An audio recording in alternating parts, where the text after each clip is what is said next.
Alexis Gómez era un jovencito de tan solo 15 años quien vivía en compañía de sus padres en la ciudad de Medellín. Era futbolista, según lo que comentan algunos de sus allegados, muy buen estudiante y por supuesto un chico que, como cualquier persona que está descubriendo lo que puede significar el mundo adulto, con muchísimas metas por delante, pero que lastimosamente esas metas que tenía este chico trazadas no van a ser cumplidas a manos de una persona que no pudo aceptar ciertas situaciones y terminó acabando con él. Como la mayoría de estas historias, no va a terminar, no va a ser una historia bonita, seguramente va a ser muy triste, pero al final es la realidad de lo que está pasando en el mundo entero. Hoy te contamos la historia de Alexis Gómez, un jovencito de 15 años que perdió la vida con tan solo 15 años a manos de una persona que quería controlarlo en lo absoluto. Lo que siempre te pido, acompáñame hasta el final de este video y descubre cuál es esta historia. Si me estás viendo en Facebook, dale seguir a la página, y si estás en mi canal de YouTube, me gustaría que te suscribieras al canal para incentivarme a seguir creando contenido. Sin mucho más cuento, arrancamos.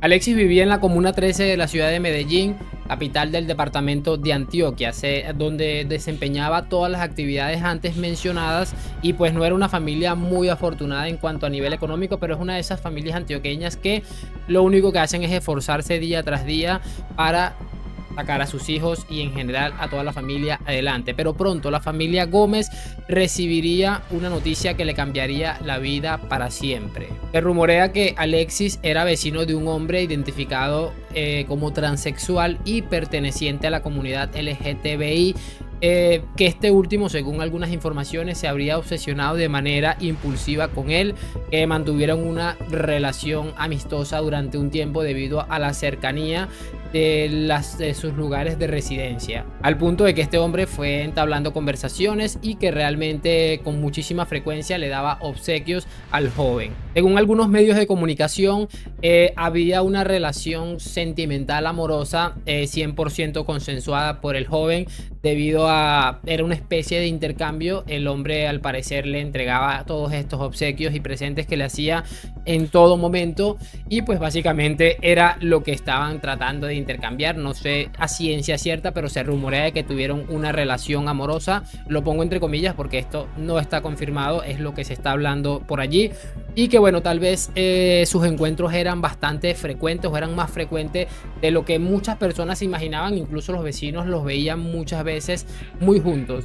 Este caso se hizo muy popular. De hecho, yo cuando empecé a investigar el caso me encontré con la foto de Alexis y me percaté de que durante cierto tiempo estas imágenes fueron difundidas en muchísimos medios de comunicación, muchísimos grupos de WhatsApp, de Telegram, de Facebook, etcétera, etcétera.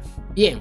El 3 de junio del presente año fue la última vez que vieron sin vida a Alexis, y según algunos testigos esto ocurre en el barrio El Salado, obviamente de la ciudad de Medellín, en compañía de este hombre quien era conocido como Natalia. Y según los reportes de la policía, el joven habría estado frecuentando con una chica con la que aparentemente estaba también sosteniendo una relación sentimental, y pues que era su novia. De hecho, dicen algunas personas, algo que evidentemente no gustó a Natalia y desencadenó toda su furia, quien inmediatamente le recriminó todo lo que había hecho por él. Esto lo coloco entre comillas porque son este tipo de personas que piensan que dar cosas materiales es hacer algo por alguna persona en específico. 8 días después de que se reportara como desaparecido, concretamente el 11 de junio, y después de unos cuantos días intensificando la búsqueda, el cuerpo del joven fue hallado en una zona boscosa de la ciudad de Medellín con una herida en el cuello producida por un arma blanca. El informe de medicina legal concluyó que el deceso o el suceso se habría producido tan solo 2 días antes de que se hallara el cuerpo. También algunos testigos aseguran haber visto en esta misma zona a Natalia, que es la presunta agresora, y al joven Alexis. Muchos testigos también afirman que este hombre o esta mujer transexual conocida como Natalia le habría dicho en reiteradas oportunidades, además de que le acosaba constantemente, que palabras como: si no vas a ser para mí, no vas a ser para nadie más.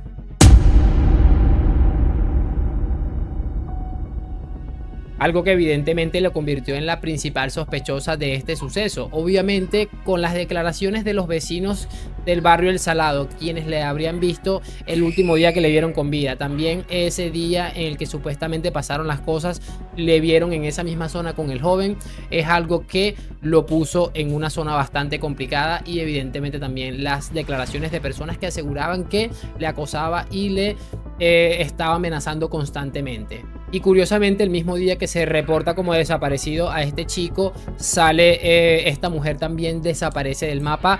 Un par de días luego regresa a Medellín para posteriormente, el día que hallan el cuerpo del joven, desaparecer nuevamente. Todo indicaba que se encontraba en la ciudad de Cali, y como se estableció luego en el momento de la captura, se encontraba ubicada específicamente en Buenaventura, un lugar donde quiso empezar de cero. De hecho, se habla de que empezó a trabajar como si no hubiera sucedido absolutamente nada.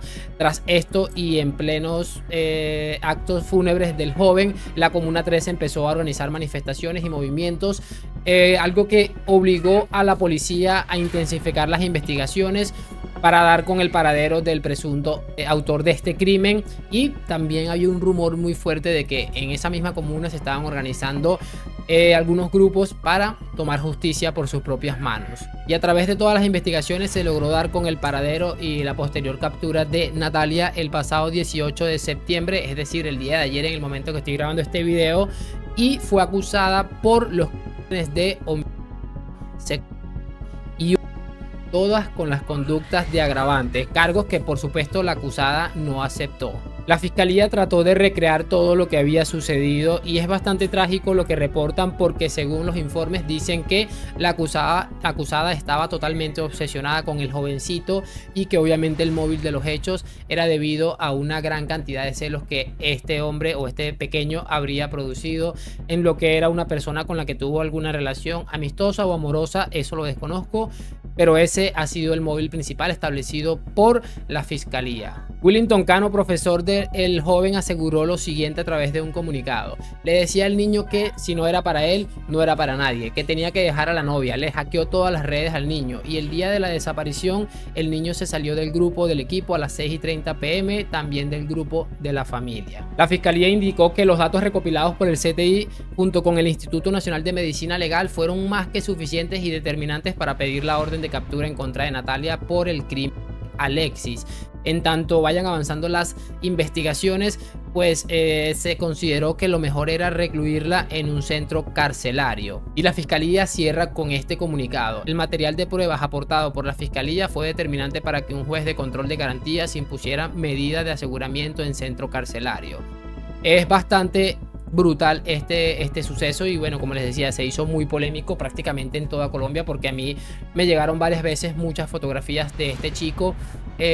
Yo lo compartí en los medios que pude, y realmente no me había enterado. Me enteré 6 días después de que habría aparecido sin vida, y es uno de esos casos que nos presenta lo que es el mundo actual, lo que estamos viviendo, que es realmente trágico y lamentable. Y bueno, ojalá que su familia encuentren consuelo. Sé que esté en la cárcel esta mujer, este hombre, yo no sé ni cómo llamarle, pertenece a una pequeña parte de felicidad que pueden tener sus padres, o un poquito de respiro y de alivio al sentir que, bueno, por lo menos la responsable de toda esta tragedia ya lo está pagando, y espero que lo pague bien caro, porque este tipo de comportamientos obviamente no son nada tolerables, y hay que poner siempre en su sitio este tipo de personas, para que cualquier persona que tenga algún indicio de este tipo de situaciones lo tenga bastante claro y sepa que se va a enfrentar a algo bastante severo. Espero saber su opinión en los comentarios. Lo que siempre les digo, gracias por acompañarme, like, suscripción, si es en Facebook, por supuesto, seguir la página. Nos vemos en un próximo video. Chao.